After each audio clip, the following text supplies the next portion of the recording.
Like, we have to be on social media. We have to be omnipresent.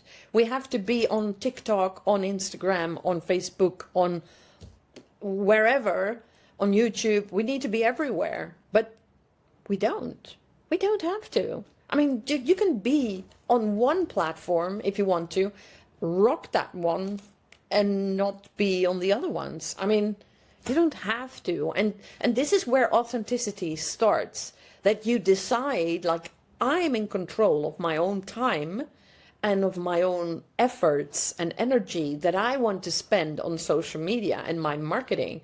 So what kind of marketing do I like? Welcome to This Might Get Creative, a Behind the Brand podcast by Line Creatives. I'm Svenja Line, and in each episode, I sit down with local business owners and entrepreneurs to share their stories, how they got started, what keeps them going, and what makes their business stand out. My goal? To help more amazing businesses be seen, supported, and celebrated. So grab your coffee, because this might just get creative. Welcome back to This Might Get Creative, a Behind the Brand podcast. Today's conversation is about something almost every business owner says they want: authenticity. But what does that actually mean when it comes to marketing? And why do so many entrepreneurs still feel invisible, exhausted, and misaligned even when they are trying to be themselves?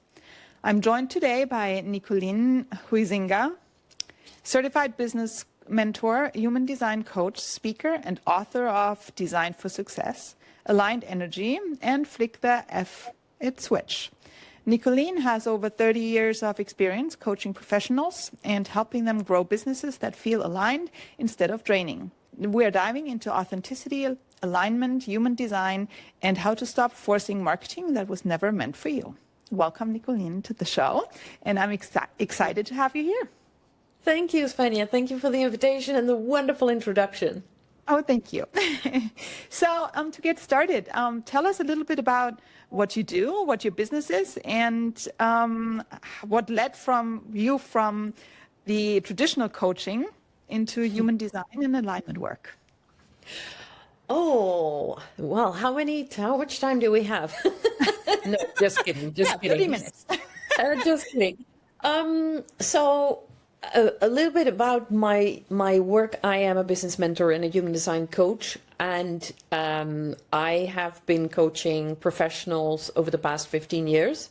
Right now, before that, I did training and coaching within a company, more like the traditional training and coaching, but it was for professionals anyway. But gradually, I experienced that whatever I did, and I have a lot of tools in my toolbox for coaching, for training, but something was missing and I didn't exactly know what, because we have so many assessments, but they are all based on questions, and you can, I would say, influence the outcome, the result, by the kind of answer that you give.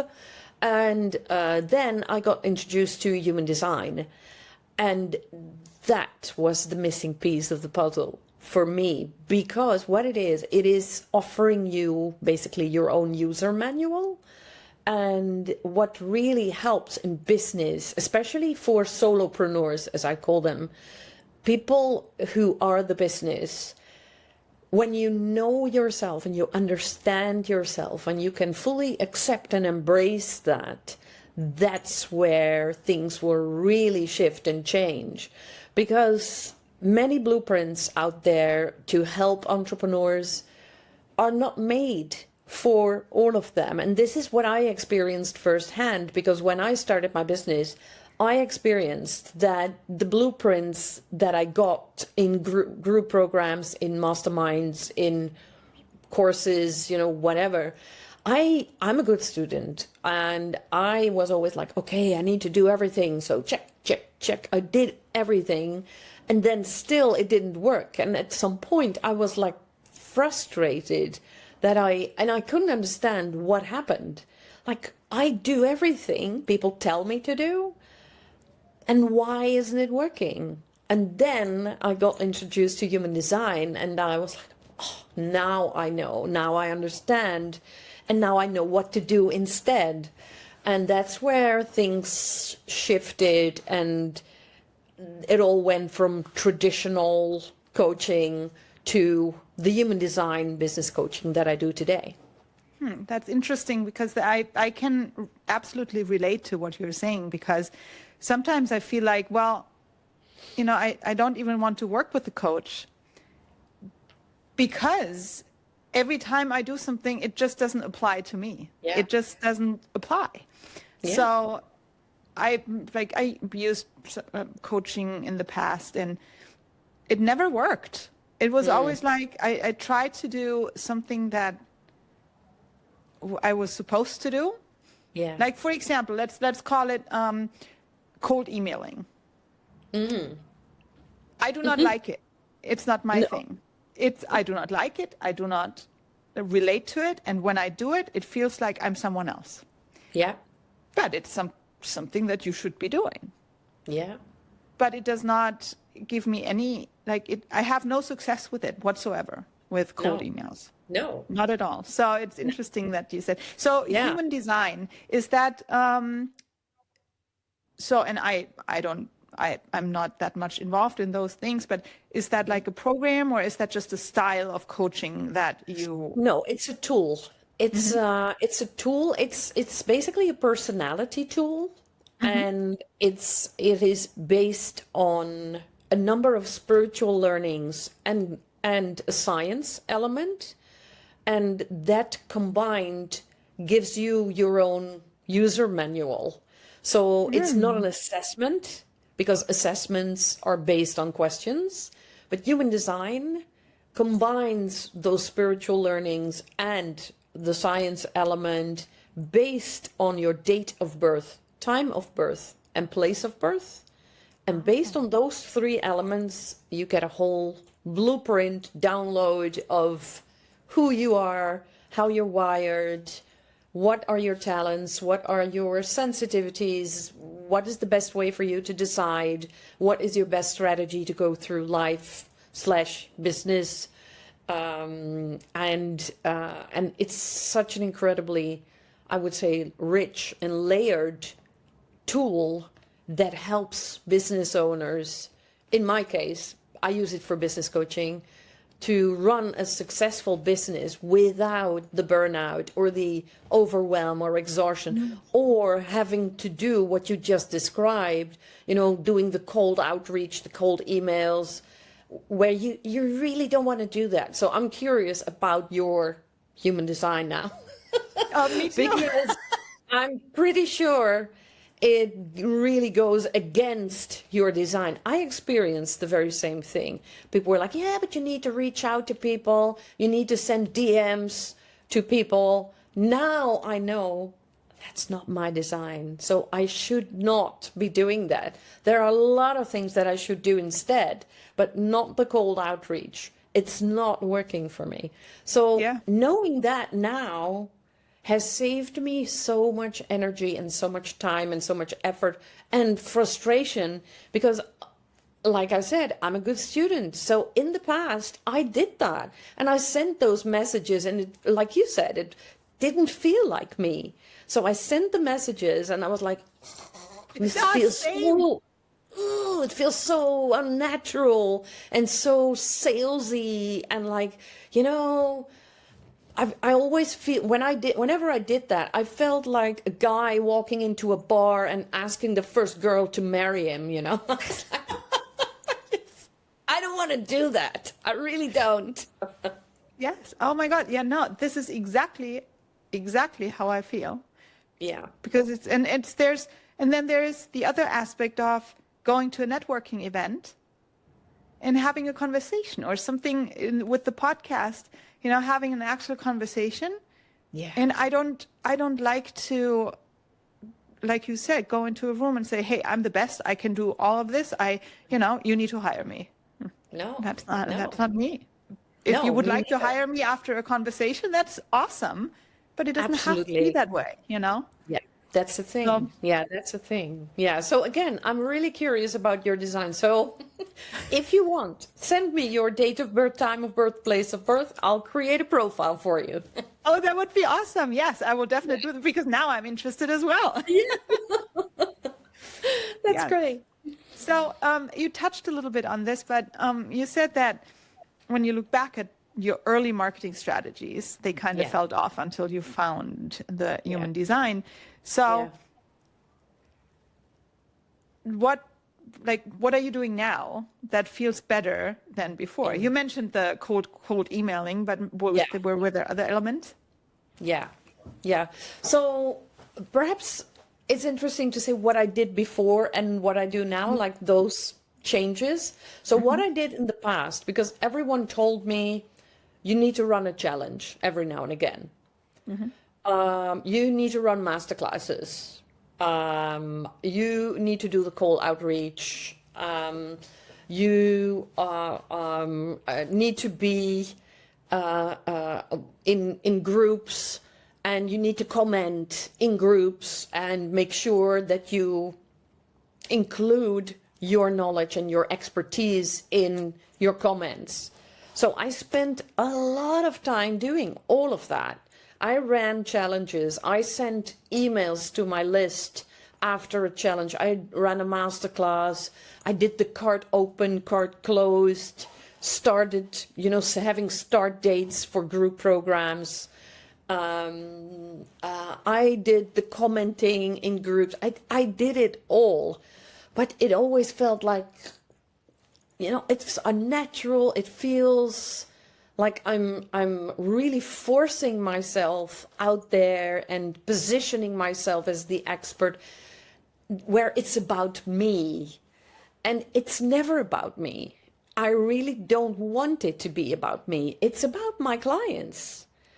And the way and the thing that I can help them with is to go from being overwhelmed, being overworked, being on the verge of a burnout, having only little results, versus I run my business with flow and ease, and I get clients who are perfectly suited for me, and it's easy and it's fun and it's nice to do it.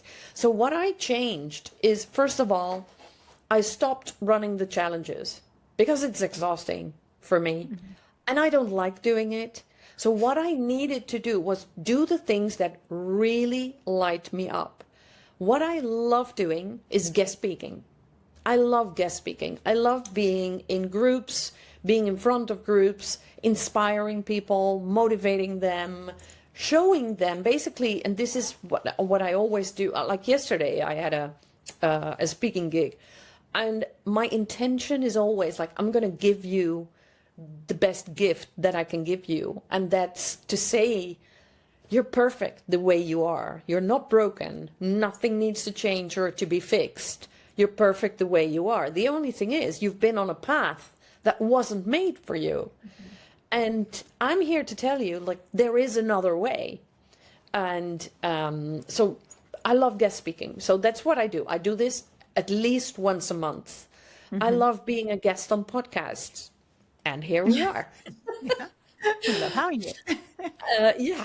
I love giving value to my clients and potential clients. So on my website, people can download a free version of the report of their design. So they sign up, and then they're on my list, of course. I love sending emails to them on a regular basis, sharing about my life, about what lights me up, about what they can do to make life and business easier. To give them just a little nudge every now and again, like, oh, when you're in doubt about this or that, try this or that instead. So I really simplified my business. I only have 3 ways now that people can work with me. I stopped doing the group programs with a start date and an end date. So I have one group program, and that's open enrollment. Because, the whole thing with a deadline and then a cart open, cart close, it freaks me out every single time. It gives me a lot of stress. And it was never successful. So now I know all these elements are so crucial for my design do what lights me up. I love being with people in a room, either online or in person. I love inspiring them. So doing what lights me up is crucial. I need to do it in response. I'm a generator in human design, for those who listen and who know a bit more. So my strategy is to respond. So initiating stuff will never be successful, only when I initiate it in response. So when I hear people say things about, oh, this is a problem that I encounter, or this is what, then I can help them.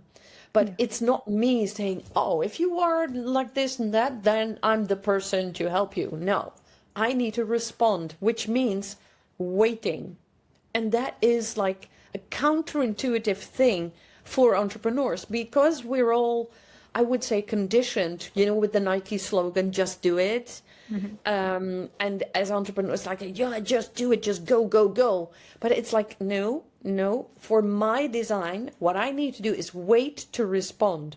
When I find the courage and the patience to wait, the magic is in the waiting, and the right people will come to me, and the right opportunities will come to me. So those are just a few changes that I made, but it made such a difference in my business that I went from chasing and working like 24/7. I mean, I had a really good corporate job, and I quit my corporate job to start my own business, but I was working even more hours for lesser money. And I was like, why am I doing this? And now it's so much easier and so much more fun. And so much more, when I look at my bank account, so much more successful. I absolutely agree. Because that's why we start our own business, because we would like to control, have control over the things we do, and the time that we have with with our family, with our children, with the dogs.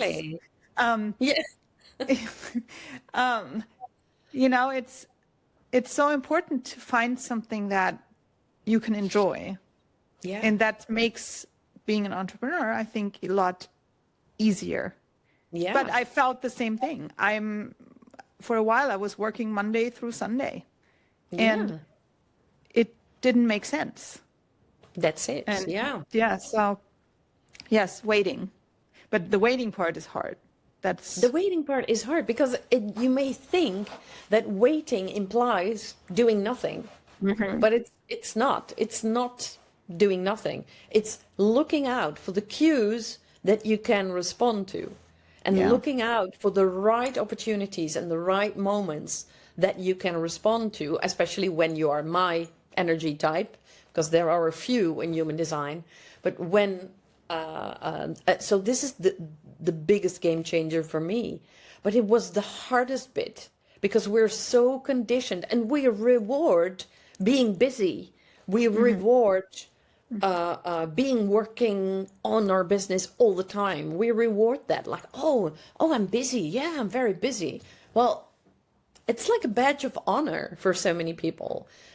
I don't want to be working 24/7. This is not why I started my own business, know. And I think that was the biggest shift for me, and of course for every human design, it's different. And of course there are several elements that are similar. But for each person, there is a personalized strategy. And this is exactly why I do what I do, that I hate those cookie cutter approaches and blueprints, like, 6 steps to 6 figures or 10 steps to 10K months. It's like, for me, it's like, no, that's not the way it works. No, everyone has their own blueprint, and I love decoding their human design and create their blueprint for their business, and that's what I absolutely love doing. Yeah, that's awesome, and especially because that uniqueness is what makes you special in your business as well. Because if you just follow all the 10 steps and the 10 steps to success, or I love those Instagram posts where they say, "Oh, I found the secret, and if you pay me, I will share the secret with you. Yeah. How to make millions in the Yeah. first month." You know, Yeah. Yeah. it's not gonna work. It's No. not gonna work at all. It's not. It's not. So, And I bought them. I bought those blueprints in the past. I bought them because I was like, oh, that's great. I want them. And I experienced like, why isn't it working? There must be something wrong with me. yeah, But there wasn't. There was nothing Yeah. wrong with me. I just followed the wrong path. yeah. No, agreed. Absolutely agreed. So let's go a little deeper into the authenticity and the struggle to be authentic, especially on social media. Yeah. So you work with a lot of entrepreneurs, Yes. and they want to be authentic, Yes. but somehow, and maybe that applies to a lot of people, you feel very invisible and exhausted in everything that you do. And especially now also with AI, I don't know if you have an opinion about the AI, but there's nothing authentic anymore. No. And I fall prey to that too, because somehow you have to, you have to be on social media, you have to post, but what am I going to post about? I don't, That's there's it. not Yeah. that many Yeah. things to say. Yeah. Yeah. Well, the funny thing is, yesterday I had a speaking engagement, and there was a lovely lady in the group, and she said, I hate social media with a passion. And she was like, I don't want to be on social media. I said, you don't have to. And she said, what? What? I said, you don't have to. You need a website. I mean, that's useful. People need to be able to find you. Yes. But you don't have to be on social media. You can build your business offline really well. But you don't have to be on social media if you don't want to. But make a choice, take a decision on whatever it is you want to do. But you don't have to be. I mean, it's such a myth. Like, we have to be on social media. We have to be omnipresent. We have to be on TikTok, on Instagram, on Facebook, on wherever, on YouTube. We need to be everywhere. But we don't. We don't have to. I mean, you can be on one platform if you want to, rock that one, and not be on the other ones. I mean, you don't have to. And this is where authenticity starts. That you decide, like, I am in control of my own time and of my own efforts and energy that I want to spend on social media and my marketing. So what kind of marketing do I like? Just this summer, I spoke to someone who lives in Spain, and she, in her human design, was very clear that she is all about networking. And she said, yeah, I don't like social media because I have to create posts, like you said. What am I going to post? What am I going to talk about? And in her design, we discovered that she is all about networking. And she already did that. She already had WhatsApp groups that she sent messages to, like, hey guys, I have another course coming up. Would you like to sign up? Would you like to share this link? Blah, blah, blah. So she was doing that. And then at some point she said, yeah, I suck at marketing. I said, no, you don't. You do it your own way. And your way is through your network. You're already doing that. But there is this myth of, no, but we need to be on social media. No, her courses were sold out every single time. So the way she did it was perfect for her. And she was like, oh, that's such a relief. So I don't have to do anything else. I can just continue with my WhatsApp groups. I said, by all means, this is your way through your network to get new clients. So continue with that. And this is where authenticity starts, to make a choice. Like, do I want to be on social media or not? What is my ideal way of marketing? And that's all part of your human design. If you dive into your human design, it's all there. What is your ideal way to market yourself? Because it could be offline. It could be through your network. It could be through referrals. It could be through being an associate a coach or trainer for established coaches, then you don't have to do the marketing. They do it for you, and you just deliver your genius and your content when you're invited or when you're asked to do so. So there are many ways in that, but it starts with deciding like, what is it that I want to do, and not be like a slave to whatever people tell us, like, we need to be visible on social media. Like, oh, you need to post every day. No, you don't. It's rubbish. You don't have to. You don't have to do. Yeah. I mean, if you do, you confuse the algorithm. That's one thing. But second, you can be consistent with the value that you offer, even if you don't post every day. You don't have to post every day. Of course, there is a minimum frequency of like 2 or 3 times a week in order to keep the algorithm happy. But they change it all the time. By the time we've figured it out, they change it again. So stop trying to please the algorithm. You can be consistent without posting every single day. So it starts with daring to choose your own way and your own path. And that's where authenticity begins, I think. That's very interesting, because I do fall into the same trap. I do We not all like do. social media. I do not like it at all, because I have not gotten any value out of social media, except maybe LinkedIn a little bit more. But Yeah. Facebook, I don't even go on Facebook anymore, because it's very draining. Facebook is super draining. Yeah. Instagram, Nah, not really. yeah, it's I don't see any value in Instagram. Just Then don't do except of making noise. it. Yeah, then don't do it. Post pretty pictures. Yeah, but only if you feel like it. The thing is with what you just said about Instagram and Facebook. I mean, I'm with you on Facebook in that sense. I mean, I got kicked out of Facebook 2 years ago. I have no clue why. I really don't know why. I tried to create a profile again, but I like 3 or 4 times, but I got kicked out every single time. So I don't know why I'm blacklisted. I really don't know. But I'm fine. I really have, the joy of missing out. I love it. Yeah. But the thing is, if you don't like to be on Instagram, don't go there. Don't be there. If you want and you feel like, oh, LinkedIn has potential, great. Then do stuff on LinkedIn, automate the hell out of it. And I already have a kind of picture of your human design, by the way, by the things that you say. Okay. But automate the hell out of it to post on LinkedIn. Focus just on LinkedIn, and it's all good.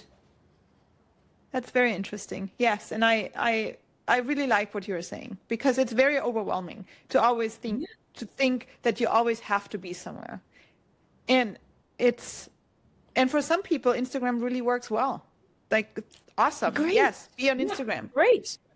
Great. But that's not you. No. I went to a networking event once. It's now like 2 years ago or something. And the woman presenting, she was a content creator. And can you imagine a group of 35 women running small businesses? And the lady in front of us said, well, if you don't post every day, you don't take your business seriously. And I saw literally every woman in the room like, oh my God, I'm not taking my business seriously. Oh my goodness. Oh. And I got so upset and so angry with this woman. I said, I would love to say something about this. This is a myth. And it's not true. We take our business seriously, but we take our time and our energy seriously as well. So instead of spending hours and hours on creating content to post it every single day by confusing the algorithm, by the way, I really want to spend my time and energy on the things that matter in my business, that are needle-moving activities. For me, the needle-moving activities are guest speaking, are writing emails to my list, talking to my clients, to my previous clients, and to wonderful people in my network, those things convert. Those things bring business, not whether or not I post every single day on Instagram. And the one was like, okay. But this is like a common myth that we need to do it. And before we know it, we not only fall into the trap, but we also kick ourselves and we beat ourselves up for not doing it. Like, oh, I know I should be doing it and I'm not doing it. Oh, Yeah. I'm not taking it seriously. I'm not a good business owner. No, you intuitively know what is the best way for you. I mean, the reason why we are talking is because your network recommended you. Yeah. So use the network. That's so much easier. And the amazing part here is that that network is in Spain and I'm in the US. Yeah. You know, that I think that's really amazing how word just travels, you know, and That's it. yeah. So Yeah.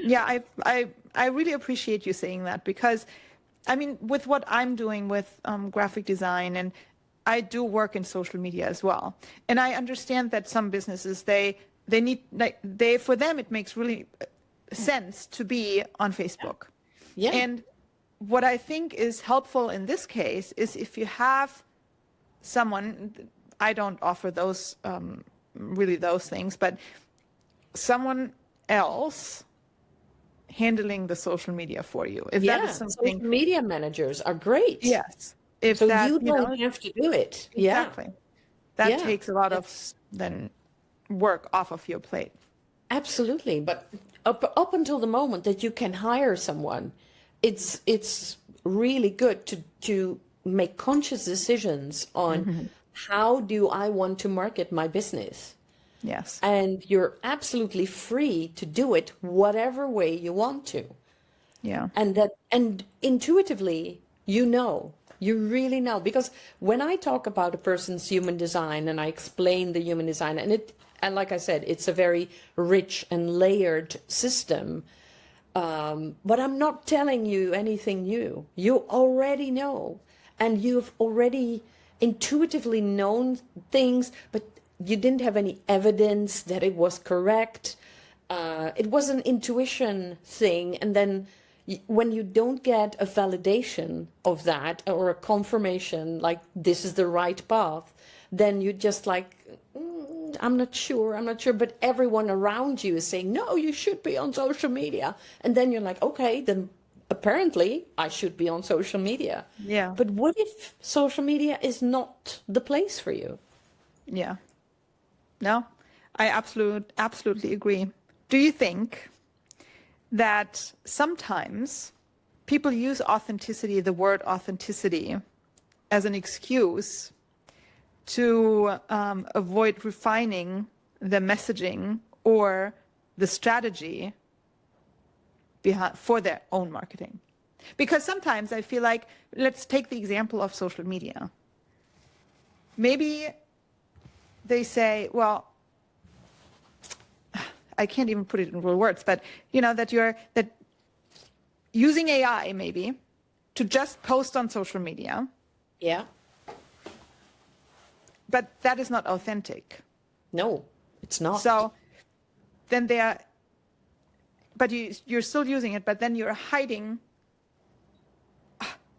you know, that you can't really refine your own messaging because it's not clear yet. You know what I mean? Yeah. Was a little bit around. It's so true. It's so true because sometimes people fall into the trap of, oh, look at me, I am really being me. Yes. Without really but what is your message? What is it that you offer? What is it that you sell? So I think that's one trap. Second, and I think that's even worse, is the fake authenticity, because we love the positive things about ourselves, right? I mean, I love to show that I'm in Spain again. I mean, so people know this about me. Oh, you love Spain, blah, blah, blah. So, I mean, that's a positive, authentic thing about me. I'm a cold water swimmer. I love being in the cold water. And this is what people know about me. This is what makes me authentic.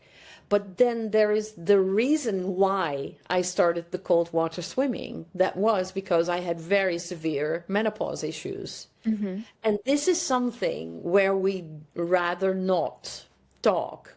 So we talk about, oh, look at me, cold water swimming. And it's not about, I wake up 6 times per night if I don't get into the cold water because of the hot flashes that I get during the night. Yeah. And the fake authenticity is like, oh, look at me being all funny and crazy and witty and blah, blah, blah. Whereas the real authenticity, for me anyway, is the real raw deal. Like, and I'm open about the menopause issues. And luckily, I feel I'm kind of past all of that now, but I still love the cold water training, so I still do that. But I was open about the menopause issues, and the moment I started talking about it, people were like, oh, I'm so happy you spoke about that. I can so much relate to this. Oh my God, I wake up 6 times per night as well, blah, blah, blah. And that's the real authenticity. And I mean, the fake authenticity would be, oh, look at me being all successful. And I see so many people doing this. Yeah. And it's like, outside happy, inside crappy. And that's the fake authenticity for me. And I think that's even worse than a message that's not even clear. But it's equally, I would say, important to address, like, what is your real authenticity? So many people, like one of my clients is, she has a great starting energy. She is not a finisher, so she doesn't like to finish projects, but she's a great starter. And that's just great. But she was always like, yeah, I don't want to talk about that because I know it makes me authentic, it makes me real, but I said, embrace this. This is your authenticity. You have this great starting energy. If people need a new idea, they need new energy on an idea, on a concept, whatever, that's when they hire you. They don't hire you to finish it because it will bore the hell out of you. But this is real authenticity. And I think this is important, but it's equally important as knowing exactly what is it that I want people to say when I'm not in the room. That is branding, that is authenticity. And it's so crucial that you know exactly that and share that But you want to say. I think that is also, and this is something that I struggle with. It's the thinking of, well, who is even interested in this thing? Like, I'm a runner. I love to run. I run all the time. I create, and I founded a running club. I'm a community builder. I go out, I bring people together. Yeah. But I never say that. I never say these things because I'm like, well, who am I? There's like so many other people out there that maybe do it better than me. Who wants to listen to why I do this? Yeah. And it's this fear of just saying it. But then again, why do I have? Then the next step is, why do I even have to say it on social media? Yeah, and this is there are so many elements here that I would love to address. First of all, about you, the fact that you're a runner tells me you're persistent, because to run you need persistence, you need consistency, you need willpower. So it's not so much about the running, but everything that running entails says something about you. So it's about that, about the persistence, about the consistency, the willpower, etc. And endurance, basically. Those are all elements that describe you as a person. And that's what I would love to know, because I can work with so many people who do what you do. And it's the same for me. So many people can work with people who do what I do. I'm not unique in that sense. Yeah. But the person who I am is deciding, is the deciding factor whether people want to work with me or not. So as soon as you start talking about the running, the right people will be like, oh, great, I'm a runner too. Oh, that's wonderful. And then there is a connection on another level. However, you don't have to share everything that's going on in your personal life if you don't want to. But there are elements that could be really interesting looking at the message that you want to get across. Like, this is me, this is authentic me. The fact that you love bringing people together, it's not so much about the running club that you founded. It's the fact that you love people. Yeah. And the fact that you love to connect people. That says everything about you as a person. And for me, that is crucial to decide whether or not I want to work with you.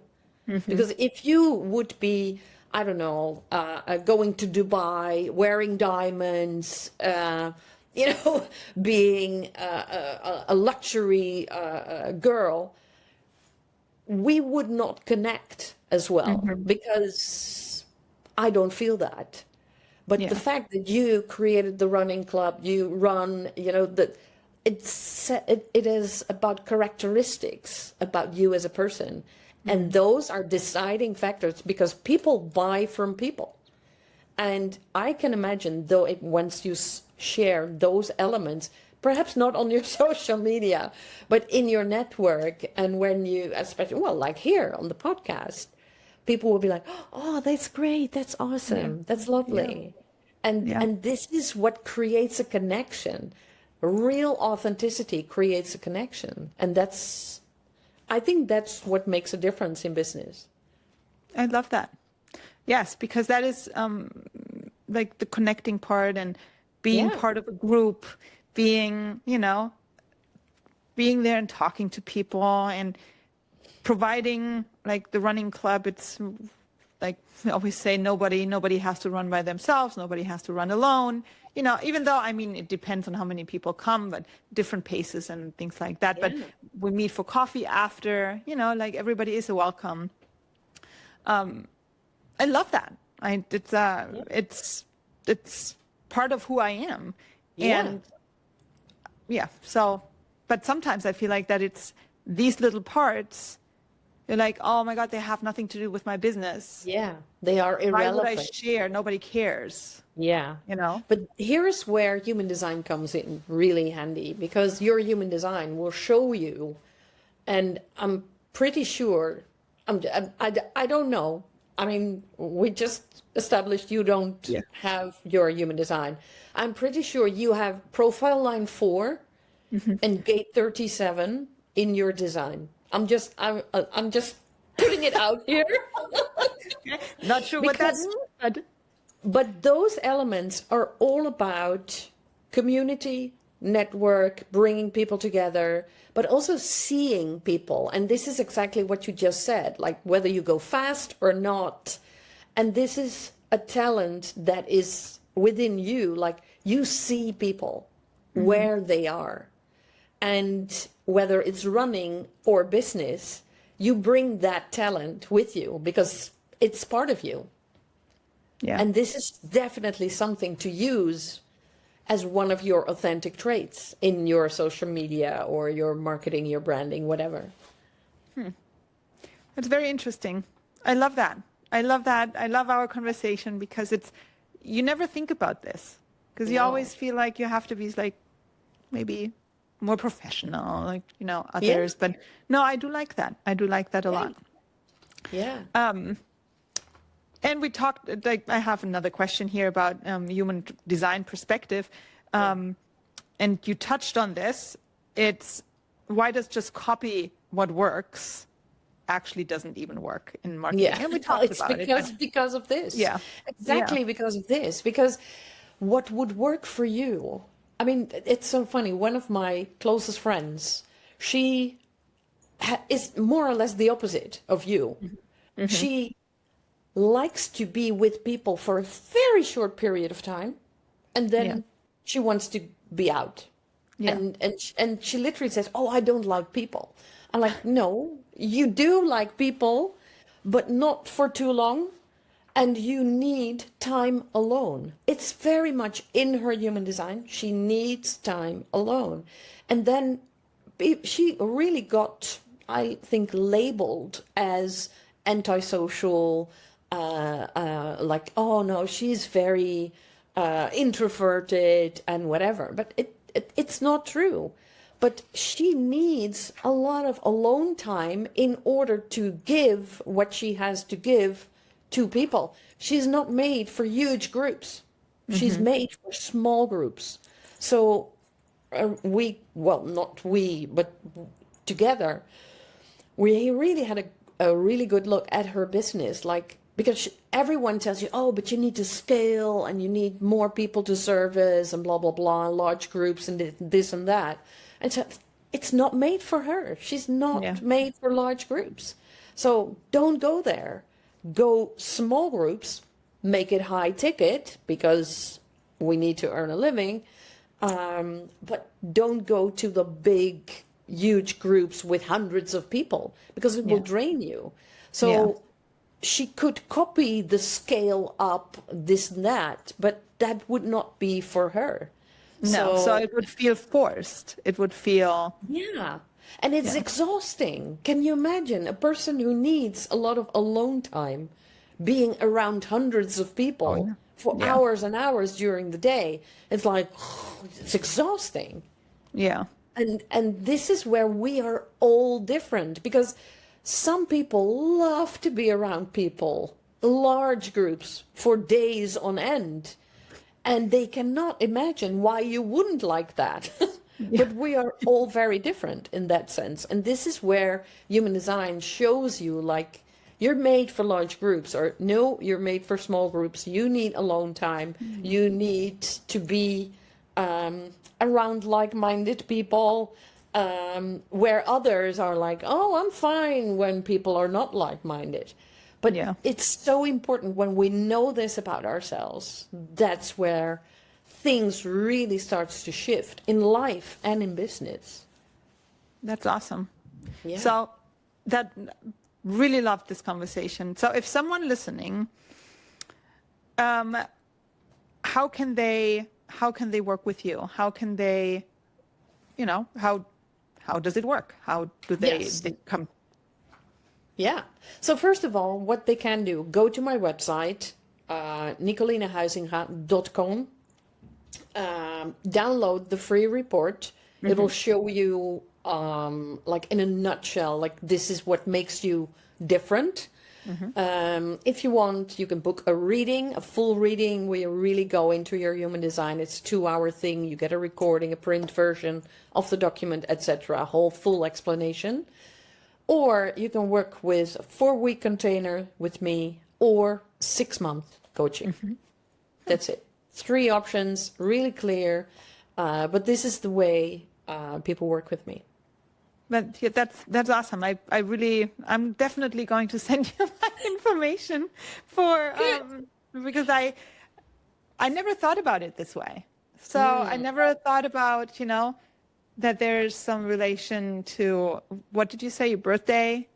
Yeah, date of birth, time of birth, and place of birth.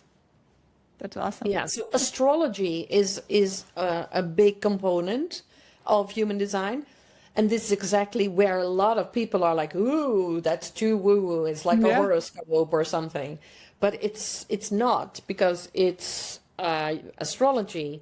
It's the Chinese I Ching, it's the Kabbalah, it's chakra work. And this is where it really got me, was quantum physics. Quantum physics is all about energy. And this combined makes such a spot-on tool. And in my 30 years of coaching and training practice, I've never seen a tool that is so spot-on as human design. So the whole combination makes it so powerful and so helpful for people. And I love making it practical, like, okay, this is how you can use it in your business. And did you, in the books that you wrote, that we mentioned at the beginning, are you talking about this as well in the books? Ah, Yes. okay. Yeah. Oh. Yeah. And the books are available on Amazon or on your Yes, website? they are all on Amazon. Yeah, they're all on nice. Amazon. They're all on my website. So, so yeah, absolutely. Oh, okay, very interesting. Very Yeah. nice. Fun fact, you mentioned that you saw every Robbie Williams concert. Yeah. So we might have been at the same concert years ago. Really? I went in Berlin. I went to his oh God, when was that? Maybe 2005, 6, something like that. I went to his Okay. Berlin concert. Yeah. Oh wow. Oh wow. Yeah, I was in he was in Amsterdam in 2003, Uh-huh. and I remember going alone because I wanted to be alone because of course I had friends who were like, "Yeah, well, let's go to Robbie Williams." Like, "No, I'm going on my own." So I was there on my own and I loved it. But I attended so many concerts, sometimes, of course, with people, but Yeah. I love it to be on my own at his concerts. I love the guy. He's naughty, he's funny, he's Yeah. witty. I love his songs. Yeah. So yeah, totally Yeah. love it. Love it that you love it too. Yeah, no, and I mean, growing up in Germany, he's very famous in Yeah. Europe, Yeah. but here not so much. So I don't even get to hear only when I listen to the German radio on the phone. Well, and on Spotify, of course, but Yeah, of course. it's funny. Yeah, no, does he still have concerts? Yeah, yeah, Oh, he does. Oh. Yeah, he does. Yeah. And I think it was 1 or 2 years ago, he recorded an album. It was his 25th album, and he recorded it with a Dutch Philharmonic Orchestra. Oh, And he sings all his, I would say, evergreen songs, but with the orchestra. oh, how cool. And Angels with that orchestra is another level, really. It's so beautiful. Yeah, that's funny. Yeah, that's awesome. Yeah. Well, so that was an amazing conversation that we had. I really loved learning about what you do, and I'm very interested in this profile. Yes. And so what I got from this conversation is that being authentic means being the real you and being, open to a point that feels comfortable, but also knowing who you are. Yeah. And not just following along what other people tell you to do. Yeah, absolutely. Absolutely. And I think this is so crucial that we know who we are, but we also embrace who we are with all our flaws and our funny things and our witty things, and not just the shiny parts. Yeah. But also the other, like the lady that I said about the starting energy, embrace that, make that your thing. Like I said about your barking dogs, make that your thing. I have a podcast with my dogs. You didn't hear? They did not bark today. The first podcast. where they I did not bark. told you, let's set the intention. They will be calm and quiet today. It's all barking. about energy. Yeah, and you are episode number 15 or 16, and Oh, you are wow. the first episode that does not have our dogs barking. Love it. That's just Yeah. great. Awesome. So Perfect. I'm definitely going to put all your information into the show notes and on the Yes. blog post and the email blast and everything that goes out. And it was very nice meeting you. Yes, and you. Absolutely. Yeah. Likewise. Thanks for listening to This Might Get Creative, a Behind the Brand podcast by Lion Creatives. If you enjoyed this episode, follow the show and share it with someone who loves discovering local businesses and creative entrepreneurs. You can learn more about my work at lioncreatives.com or find me on Instagram, line.creatives, and LinkedIn at Line Creatives. Until next time, keep showing up, keep creating, and keep getting seen.